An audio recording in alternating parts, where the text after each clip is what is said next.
I've been interested in how to increase people's motivation for a long time, and there's a nice literature on that, and part of it was created by Latham and Locke, Gary Latham and Edwin Locke, and they're looking at goal setting. That's how they described it, as a means to improve business productivity. And so what they imagine that you have two teams and you get them to set goals, say, and one team sets goals for their corporate productivity and another team sets goals for their life, and then you match them head to head over some period of time and see which one comes ahead. And what happens is that the people who set goals for their life beat the people who set goals for the company. And so that's really, and then there's a variety of other literatures that support that kind of hypothesis, but it's very, very worthwhile thinking that through, because what you want, if your company is structured properly, you want people in it who have a life, right? So they're aiming at things that they think are valuable, because they're just not going to be motivated, period, unless they're aiming at things they think are valuable. And then you want their loyalty to the company to be nested inside that. So they have to see that working there, no matter what it is that they're doing, and often jobs are repetitive and dull and difficult and challenging and all of that, or you wouldn't be paid to do them, right? They're not all fun and games. But if you can see that the less intrinsically interesting things that you're required to do are related in some directly intelligible way to goals that you regard as valuable, then that tags those activities with this dopaminergic kick that we were talking about earlier. So you need this hierarchy of values, right? Just like, here's what I'm doing with my life, here's why my job is important to that. Or maybe it isn't, and then you have to quit and go find a new job, but that's fine. But, because you might discover that too. And so we started trying to formalize this when at the same time that I also realized something that I've never recovered from realizing, I think. So I teach students, usually for this class it was 3rd and 4th year students, and so this is at the University of Toronto. They're pretty smart kids. It's a hard university to get into, and they're pretty disciplined, and they're actually quite conservative, all things considered. And I was teaching them about stories and about the fact that our life is a story with a goal and a purpose and a beginning point.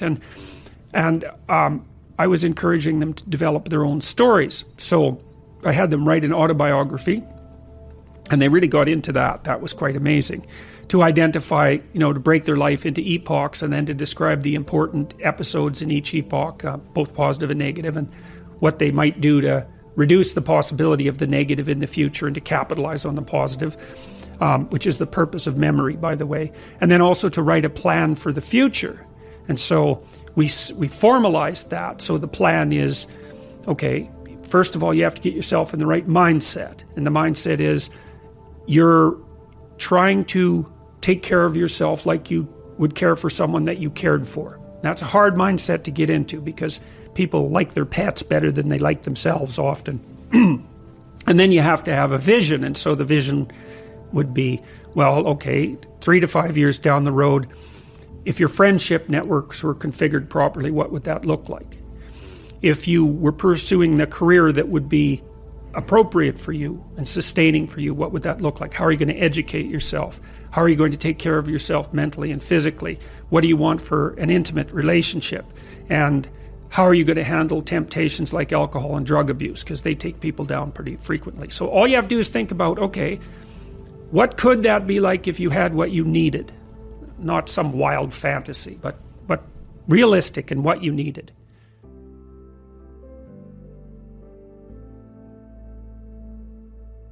Okay, now write for 20 minutes about what your life could be like 3 to 5 years down the road if all of this came together. And then now do the opposite. So imagine all your weaknesses and all the ways that you can go down the wrong path. And then imagine that gets the upper hand. Then imagine where you are in 3 to 5 years. So then you get a polarity. It's like not this and yes this. So you can run away from the things you don't want, and you can run towards the things you do want. That gets your anxiety behind you instead of in front of you, right? Because maybe you're going to go do something difficult and you're afraid of it. And then you think, well, if I don't do this, I'm going to end up there. It's like, oh, okay, that's so terrible that this little terrible is nothing.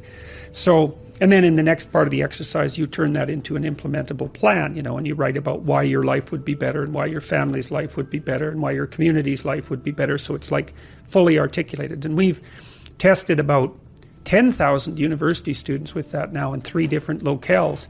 And we've increased the probability that they'll stay in university by about 30% and raised their grade point average about the same.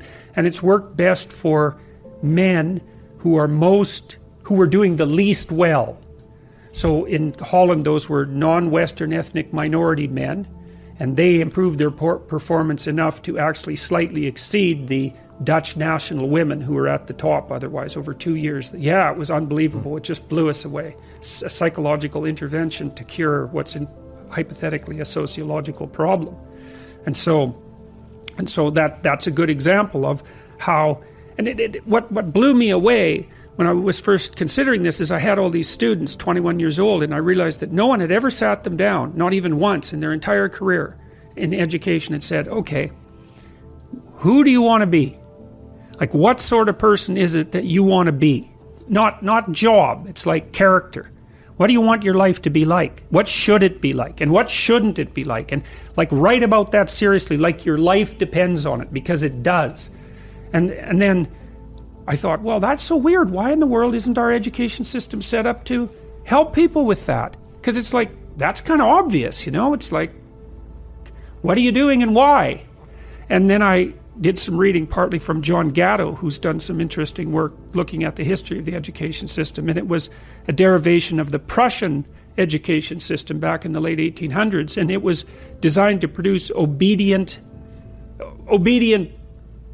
well, it was partly soldiers, but it was partly workers.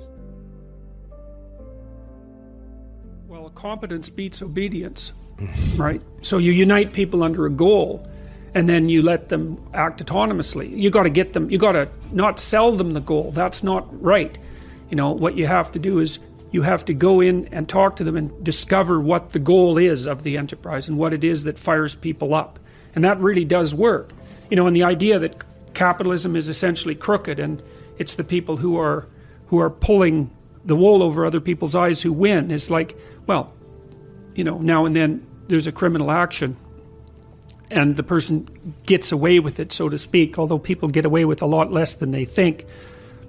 But most of the time within a functional company, you better have your people on board or they will do exactly what you said they'll do. They'll spend 80% of their time sabotaging the company. Yeah, and I again, something I learned working with the corporate world, and it was working with a corporate world where I reflected on what I did and was talking to a business leader at some point.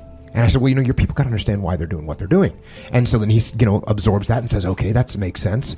And so then he gets up in front of his team and he says, well, the reason why we're doing this is because we want to improve our profitability as a company.